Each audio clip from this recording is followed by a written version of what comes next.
When you are with your friends, mind your tongue. Number 3, when you are angry, mind your temper. Number 4, when you are in a group, mind your behavior.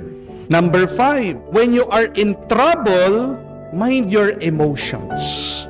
Number 6, last, when God starts to bless you, mind your ego. Kahit na anong mangyari sa atin, kahit na anong maranasan natin, kailangan tayo mag-ingat. Dahil anuman ang ating gawin, meron niyang epekto, meron niyang bunga. All of our actions have a consequence.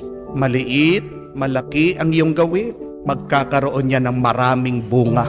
Kaya nga po, si San Pablo sa kanyang sulat din, pinapaalalahanan tayo that in everything that we do, we should do it